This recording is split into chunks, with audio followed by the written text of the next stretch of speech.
Welcome and thanks for joining me for the Gut Health Turnaround Series 2.0, 21 Ways to Heal Your Gut, Reclaim Your Energy, and Look and Feel Amazing.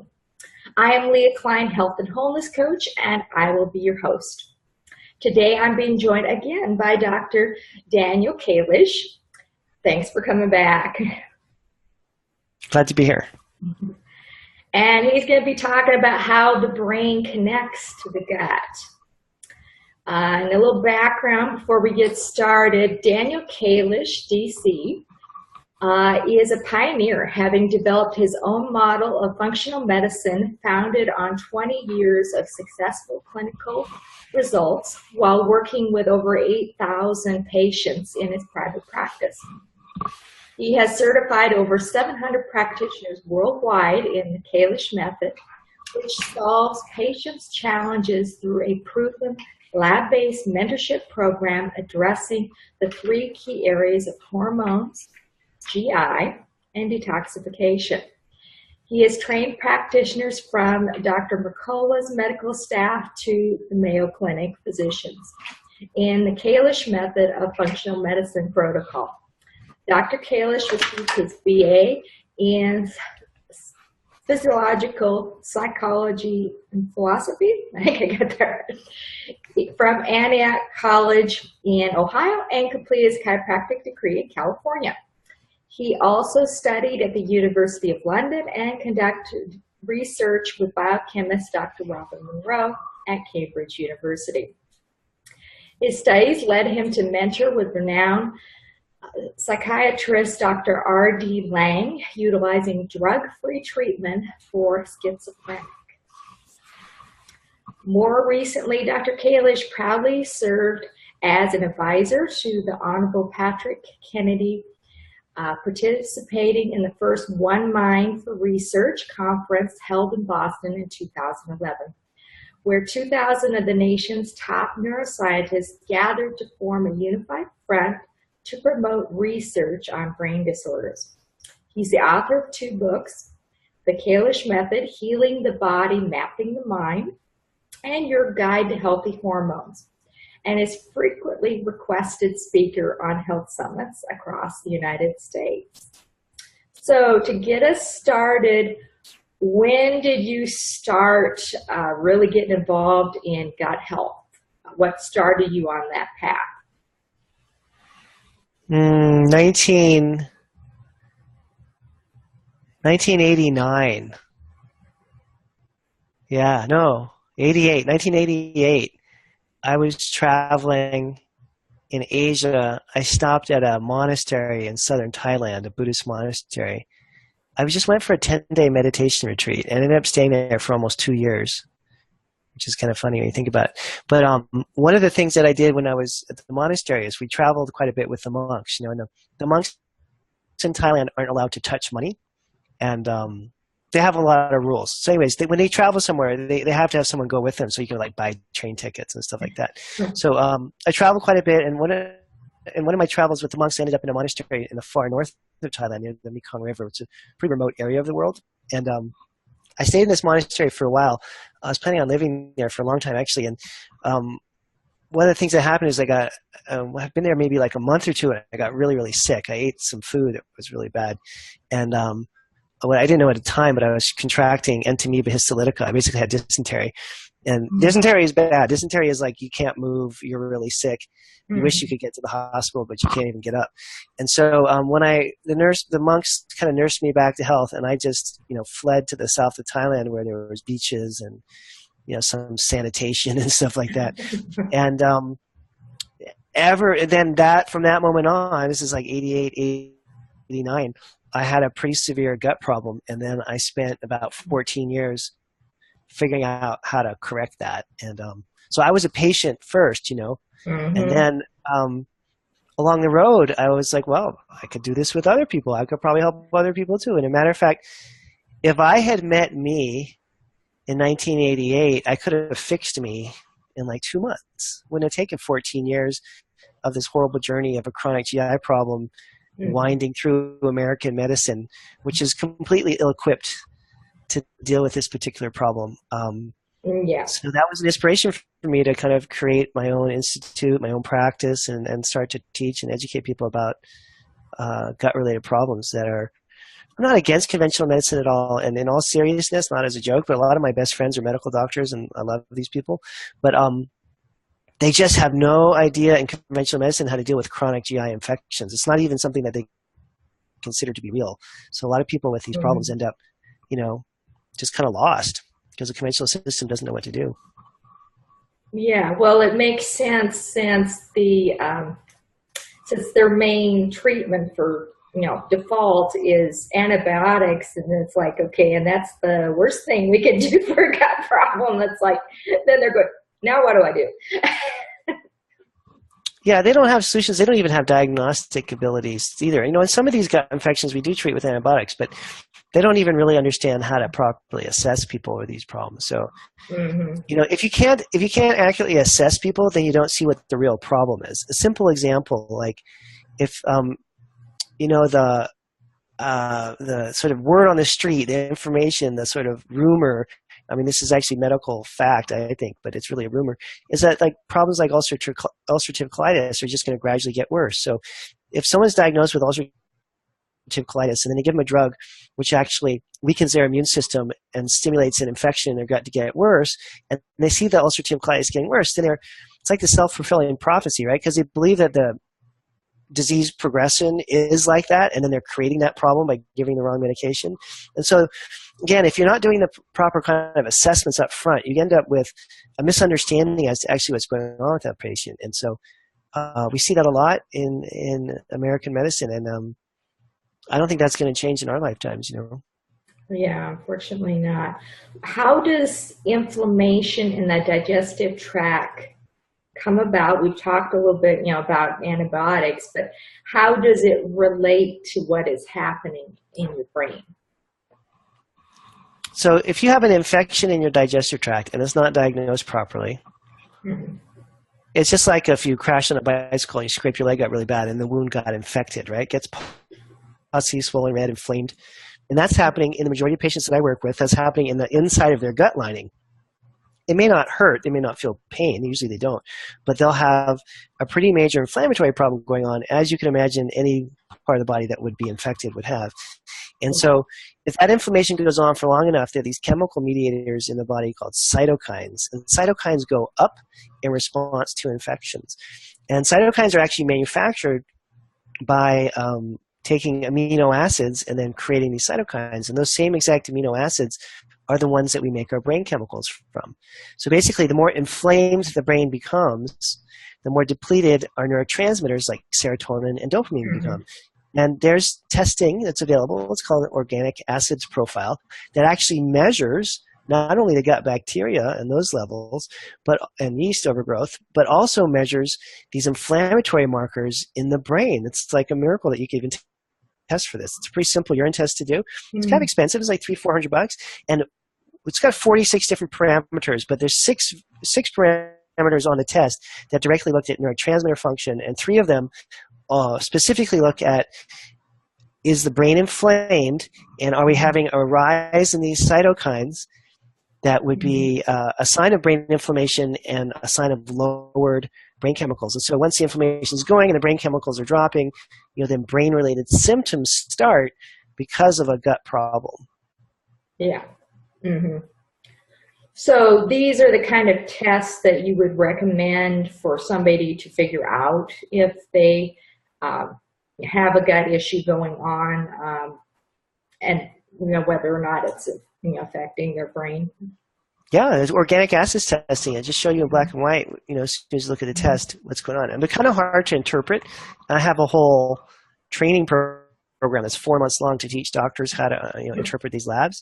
But if you're experienced, you know what you're doing, you look at the test, you can figure out if the brain is inflamed and where that inflammation is coming from. And so the symptoms that would result from that would be things like anxiety, depression, fatigue, weight gain, because when the brain is inflamed, people tend to overeat. They can't really stay away from sweets. They can't really stay away from carbs.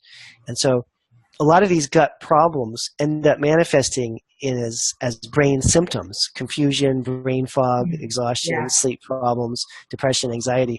And the person may or may not be aware that they have a gut problem. They're feeling depressed, anxious, tired, can't sleep, and it's coming from their gut-brain connection, but they don't even feel the gut as the source of the problem. That's when this gets really confusing. Yeah, because there's a lot of people out there that may have a gut issue and not realize it.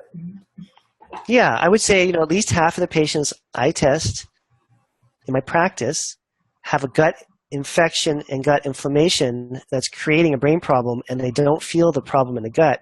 They feel the manifestation of it in the brain. And so they feel they have ADD or ADHD, or they feel like they're exhausted all the time, or something like that. And it's a brain symptom of a gut problem. Mm-hmm. Yeah, I've seen that a lot with food sensitivities and young kids that are, like the ADD type of thing, where they're non-functional and stuff. And it's like you change what they're eating, and all of a sudden they're a different, a different person. So, yeah, that's exactly the same phenomenon, basically. Yeah. Mm-hmm. So I know there's some GI labs that are also used to kind of pinpoint issues with it. So how is that different from what you were talking about earlier? Yeah, so organic acids testing specifically looks at the brain and the inflammatory markers that would show the brain is damaged. And the organic acids also includes an exam for bacterial overgrowth in the intestinal tract. But the primary way that we assess for gut infections is with stool testing. And there's a newer stool testing technology that's available now that's based on DNA samples, which is pretty amazing that they can even do this when you think about it. It's very high tech. So if you imagine like you're watching a movie on TV and it's like some crime scene movie, and they find like a hair in the bathtub, and then they always say, okay, Scotty, run the DNA on that hair, or they find a spot of blood somewhere and they're like, okay, we're going to do a DNA sample on that. So for a long time, human beings have been able to take samples of things and then run a DNA sequence on it. It's called a PCR test, or polymerase reaction test. And so crime technology folks have perfected this. And you know that if the DNA of someone is in the bathroom and there's a dead body there, then that means that that person was there too, and maybe they killed that person. That's usually the plot theme in these movies. The DNA proves that someone was somewhere. So what a group of labs have been working on, I'd say this project goes back about 15 years, but it's just in the last year been perfected finally, is a way to run a DNA test from a stool sample for a parasite, a bacteria, or a yeast infection in your gut. So imagine the difference. It must have been what police detectives felt like when they started to get DNA testing. Now, you don't have to see the organism in a standard stool test under a microscope. You can take a stool sample, amplify the DNA in that sample, and see if the DNA of the organism is present or not. Now, just like with a crime lab, if the DNA of a person was at the crime scene, the person was there. If we see the DNA of a parasite, bacteria, or yeast in your gut, it means the organism is there. Did we see the actual organism? No. Yeah. Just like but you see the DNA of it, it is absolutely inconvertible evidence that you have the infection. So that test is now available. We've been running them in my clinic for almost a year, maybe a little bit less than a year, and just finding results that are really inspiring, because for a very long time it's been hard to find these infections, and it's very frustrating when you know someone has a bug and you can't find it. So big breakthrough in testing technology, and really welcome that, because it's been a long time coming. We've been looking under microscopes for a long time. It's about time someone figured out that there's a better way to do this. Yeah, that's awesome. New information probably for people as far as what kind of testing there is out there, and how helpful that can be. What do you feel are the two most important variables to rule out when treating the gut? Well, there's obvious ones and there's subtle ones, but the two that we have to rule out 100% of the time, and everybody, is what's the role of food? Are there foods that the person's eating that are damaging the gut? Gluten, dairy, soy, corn, It could be nightshades, who knows, but, Yeah. foods. And then the second issue is, what array of bugs do they have? Is it bacteria, yeast, parasitic? Is it in the stomach, the small intestine, large intestine? Because treatments vary depending on what bug it is and where the bug is located. So if we can figure out what foods are good and what foods to avoid to reduce Yeah. inflammation and tissue damage, and then calculate what all the bugs are and create an effective strategy to kill them all, you got a really good chance of getting the person better.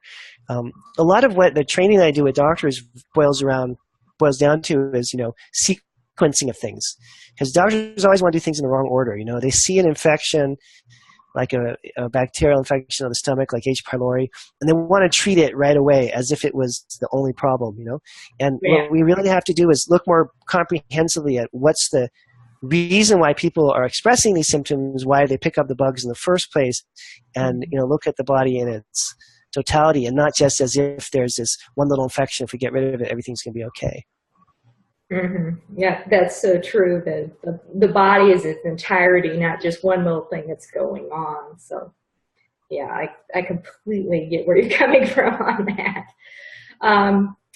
So in addition to, when somebody's on one of these gut healing protocols, in addition to healing some of the digestive issues that are more obvious, what are the other kinds of improvements that you often see when patients have, stuck with the program, done the whole thing? Well, if we normalize absorption, get the brain working well, get the gut to be repaired, people in general will lose weight. That's kind of an obvious one, right? They start to burn fat appropriately. They start to eat less food. They'll have more energy. That's the one that most people notice right away. Their energy levels just skyrocket. And it really affects people's mood. Everything from things like sex drive to enthusiasm for exercise to general, interest in participating in the world. And when people have chronic GI infections, they get worn down and they get exhausted emotionally and physically. I was just talking to a patient this morning. This is a perfect example of it. And she's like, yeah, Dr. Kalish, we were just shopping for a house.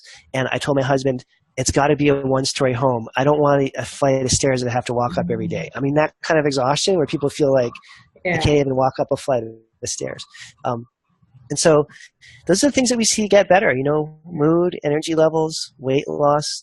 And these are the problems that you see. I mean, I travel throughout the country a lot, do a lot of public speaking now. And every city I go to, you just look around. I mean, almost everyone's overweight. Almost everyone's physically exhausted. And I'd say probably 30% of the population is probably either anxious or depressed at this point in our culture. Things are kind of falling apart. Yeah. Obviously, what people are eating is not working very well, among other.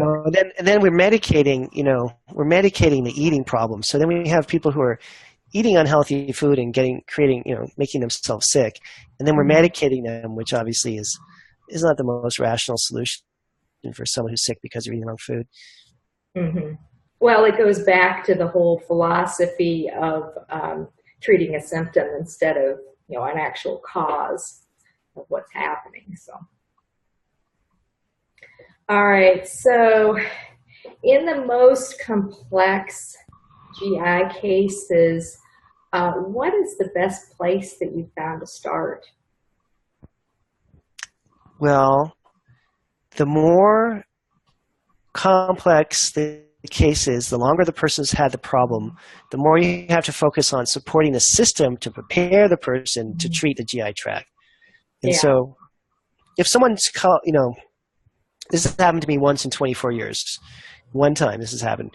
Patient calls, they come in, it's a man and wife. They're like, we just got back from a trip to Egypt.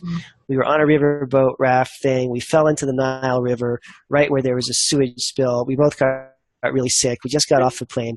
We want to get tested for parasites. I tested them. We fixed it. 3 weeks later, they were better. Okay, that's happened once in my whole career. 99.9% of the time, what happens is that people pick up a bug, 10, 15, 20, 30, 40 years go by. Their gut is completely damaged from this extensive, long-lasting chronic infection. And then they stumble into my office and they want to try to figure out, how to resolve this. And so if you just got off a riverboat trip in the Nile and you're sick, you don't have to do any preparatory work. We just kill it. Yeah. But 99% of the people that we work with have got immune system downregulation. That's the problem. And the way I think about this is, if you ever watched a football game, I'm not a big football fan, but I watch games occasionally. But generally, you have a big group of guys on one side of the line and an even bigger group of guys on the other side of the line. And then there's a kind of medium-sized guy who's a quarterback, right? So the quarterback is basically hiding behind these 300-pound monstrous people. He says, hikes the ball, and then the big guys kind of slug it out, and the quarterback does something. So that front line of defense, right, or offense in this case in a football game, right, that front line that's protecting the quarterback, that is mimicked in our body by something called secretory IgA. So you can think of it as a front line in a football game. If the guy hiked the ball and then the big guys in the front just all fell on their stomachs, the quarterback would get crushed every time by the bad guys, the team on the other side. So you can imagine playing a football game where the front line was down the whole time. It wouldn't even be an interesting game because the quarterback would probably be dead by the second quarter. Getting hit in the head so many times, right? Well, his head trauma. So our ability to protect ourselves from bad bugs is just like in a football game. If you have a really great line of 300-pound guys, those bugs can't get in, and you're safe. You're like the quarterback. You're safe. No problem. If that front line is down and weak, then bugs can penetrate. And so most of the people that we work with that have chronic health problems with their gut have no frontline defense anymore. Secretory IgA is shot. It's gone. So their immunoglobulins, secretory immunoglobulin A is what SIG-A stands for, their immunoglobulins are basically vanished and gone. They're lying down. And so any bug that's around can get in and cause an infection. And guess what? You never get rid of the infections either.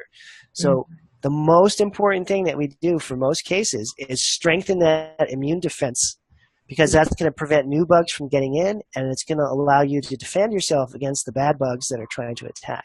And if you skip that step, and you just skip to the step of trying to kill the bug right away, your odds on success are greatly reduced because you don't have that fully competent immune response. And even if the treatment does work, which is unlikely, the person is going to walk out the door and in 2 weeks, pick up another infection because their immune response is weak. So I test and correct cortisol levels based on salivary adrenal hormone panels in order to improve cortisol, which in turn improves secretory IgA to get your immune protection back. That's the most important first step. All right. So what's something that our listeners could do on their own today that would help improve their gut health? Well, the most important thing is to change what you eat, because every bite of food that you take is either going to encourage good bacteria and healthy gut function or discourage good, healthy bacterial and gut function. And so foods that are inflammatory and damaging make your gut function worse. I mean, usually people can tell because they know when they eat something, it makes them bloated. And the ones that are the most dangerous for some people, you have to figure this out, based on testing and whatnot, or you can just cut these foods out and see. Gluten is kind of an obvious one. Some people get really inflamed from gluten. They eat a big bowl of pasta, they get really bloated. It's pretty obvious. The second offender that we see the most frequently is dairy. Dairy causes all kinds of problems. Honestly, cow's milk was designed by nature as a perfect food for cows that are babies that are growing. Yeah. You don't even see adult cows drinking cow's milk, do you? Not really. No, they eat grass, okay? So it's pretty dumb for human beings to think that we should gorge ourselves on a food that nature designed for a rather large and rather different looking and different functioning animal. So anyways, cow's milk products can be very, very problematic. Some people tolerate them well, but usually with gut problems, we want people to cut them out completely. And then you can do things that stimulate the good bacteria. Where do we find the good bacteria in nature in the first place? They're in the soil, right? The soil, a good quality organic farm, if you look at the dirt, it's teeming with bazillions of trillions of gazillions of probiotic organisms. They're in the dirt. So you grow a plant in the dirt, you get that carrot, you take it home. Guess what? There's good bacteria from the soil on that carrot. You buy a cabbage from the farmer's market, that cabbage has the good bacteria on the actual vegetable, just sitting there, okay? It's just sitting there waiting for you. All you have to do is take that cabbage, chop it up, turn it into some sauerkraut, let it ferment a little bit, and guess what? You've just grown your own probiotic from the soil that was in the plant, and now you eat it and it gets into your body. You don't have to pay anything for that. You can buy an organic cabbage, and I do every week for $2. You chop it up. The bacteria are already on the plant from the Yeah. soil. Now, if that cabbage was grown in unhealthy soil that didn't have a lot of probiotics in it, this is not going to work. Clearly, it all comes down to the quality of the soil, and that's what creates the quality of the organisms in our gut. Isn't that crazy? Now, you can buy foods that have probiotics in them and bypass this whole soil farming dirt thing. Things like miso soup, right? Things like kimchi, prepared things like anything that's fermented that hasn't been pasteurized or destroyed. So those are the big things, right? And then there's also foods that just encourage the good bacteria to grow because they have soluble and insoluble fiber in them. And those foods in general are called vegetables. So you should be having vegetables, at least a half a cup to a cup of vegetables with every single meal 3 times a day. That's the absolute minimum to keep the gut flora healthy. All right. And that was a lot of great information. You want to tell us a little bit about your free giveaway? I believe it is an ebook. Yeah, I think it's my book, The Kalish Method. Yeah. Which is about, it's not a self-help book. Everybody always wants self-help books, but I'm not into the self-help thing. There's plenty of self-help books out there anyways. It's more a description. It's more like a way of presenting functional medicine to see if it's appropriate for patients to use functional medicine or not. And so, cause that's what I'm passionate about. That's why I decided to write about it. But I wanted patients to have, or prospective patients to have, the opportunity to kind of understand a little bit behind the scenes how functional medicine works, if it's appropriate for them and that kind of thing. So hopefully that would be something that'll stimulate some thought with your patients. And it's a pretty easy book to read. It's not particularly long. You probably sit down and read it in a couple hours and get a general introduction to the field that I'm involved in. Okay, and we will have the link for all freebies on the speaker page, and there will be a link to that in every single email we send out, so it's not hidden. You will be able to find it, and that will actually take you right to the page that will be a place that you can get that free book. And also, if somebody wants to connect with you to learn more, how would they go about doing that? Yes, I work with patients on the phone all over the world, and they can find me at kalishwellness.com. So it's Kalish wellness.com. And for doctors that are interested in training programs, I teach a training program in functional medicine, start classes a couple times a year, and that's the kalishinstitute.com. Okay. All right. And thank you so much, Dr. Kalish, for joining me today. And thank you, everyone, for listening. And come back tomorrow for more of the Gut Health Turnaround series.